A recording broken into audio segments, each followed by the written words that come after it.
Hi, so I wanted to talk about an article that I had seen 3 weeks ago in The Mirror. For those who don't know what The Mirror is, it's an English tabloid newspaper That's not good enough to wipe your asshole with. But in this particular case, I'm going to give them the benefit of the doubt just because it's brilliant. So the story I want to show you opens with the headline: Shocked families spot men in bondage gear spanking each other on country lane. One man wearing chains and a leather harness and another dressed as a woman was seen by Alan Pagan as he took a walk with his wife and young daughter. And this will be the gentleman here who's... It says he's horrified. He looks more disappointed that he wasn't involved in the festivities. I mean, it's his property. He should be at least invited. So, it's terrible. A horrified couple discovered two men dressed in full bondage gear spanking each other by the side of a public road. Police are now on the hunt for the pair, one of whom was wearing a spike-studded collar with chains and a leather harness. The other was in a blonde wig and cream dress. Alan Pagan and his partner, Natalie Fairhurst, were out for a walk with their 2-year-old daughter on her pony around 5:50 p.m. on Saturday night near Waterbeck and Dumfries. Wait, how does a 2-year-old have a fucking pony? Okay, never mind, moving on. But they were stunned to find out what they thought to be a woman strapped to a 5-bar gate being whipped by a man with a leather-studded collar around his neck. And when the blonde on the gate turned around, the couple realized it was a man. Coleman Allen, 39, told the Dumfries and Gallows Standard, Natalie started shouting at them because the one strapped to the gate had his pants down and was getting spanked when we had our 2-year-old daughter with us. We thought it was a woman until the person turned around and you could see his big Adam's apple. He was wearing a wig. Well, hang on, wait. If he had his pants down and you still couldn't fucking tell he was a man, come on. Like, your skills are not up to par. Moving on. The other one was wearing full bondage gear and had a harness or something on. I've heard things about like this before, but I've never thought to see it with my own eyes, by the side of a B road 50 yards away from my house. Drivers go up and down that road all the time, and it's used on a regular basis. The one doing the whipping unstrapped the other one from the gate, and they fled to the car. Well, because of course, yeah, I mean, that's the whole... You don't want to fucking just run off into the bushes. Disgusted, Natalie stood in front of the vehicle and shouted at the men that she'd managed to get their registration and would be reporting the incidents to the police. She said, "Me and Alan were just chatting away when we came across these two with full bondage gear on and one getting whipped over a gate only yards from our house. It was broad daylight and my kids and other walkers and horse riders go along there regularly. It seemed like they wanted to be caught, and I don't think they expected us to be...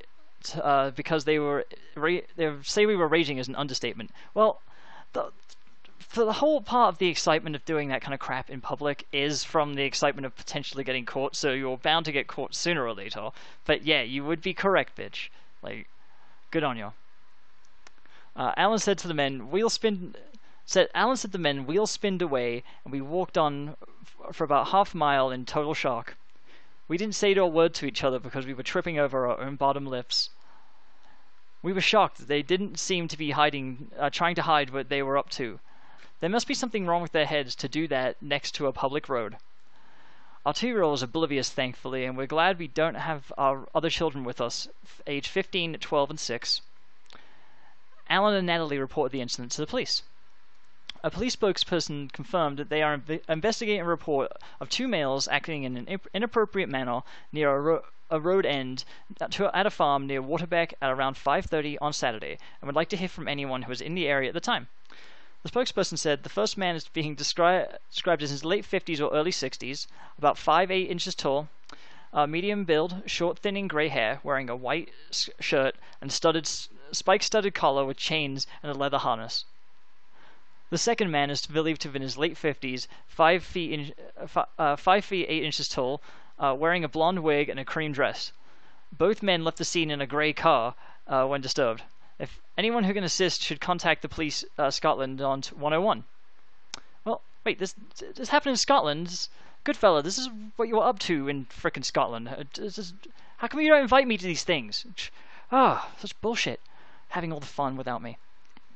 But yeah, there's just a few things that I want to go over this because I obviously found this immensely amusing, for several reasons. But the first of being like I found out in reading over this that the Mirror has a weird sex section on its navigation. Like, I just think that's brilliant. That's the section I want to spend most of my time in. I don't give a shit about like what they got like Ebola and Osama bin Laden. What is he fucking alive? And they brought him back to life with Ebola? Jesus Christ. And there's a Welsh cannibal apparently. Who knew? But yeah, the weird sex segment, definitely the best one. Also, the whole reason I came to this article is because I was hoping there was going to be pictures. Like, come on, man, you gotta have some fucking pictures. Like, these people have mobile phones? Like, this is bullshit. Like, pics or it didn't happen. It's just aggravating. I would love to have some like kind of confirmation of this. Otherwise, I'm not gonna believe it on your word.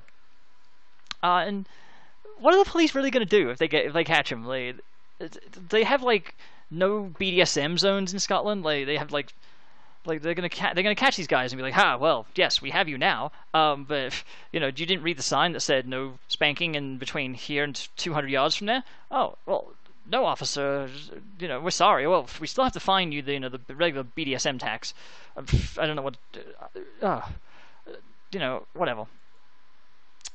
But at least one of them was totally representing the GLBT fucking tranny interests. So you go, sister. Proud of you. Damn right. And just this whole thing is just so bizarre. I actually kind of hope they do catch the people because then they'll get better at their craft. You only get better at something if you fail. Because you have to fail to know where the limits of your failure are. And you go from there.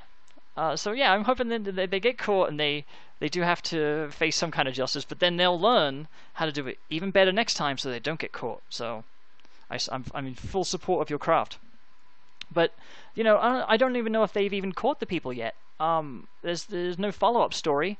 But I think I found the hero that Scotland deserves, and that would of course be the Gimp Man of Essex.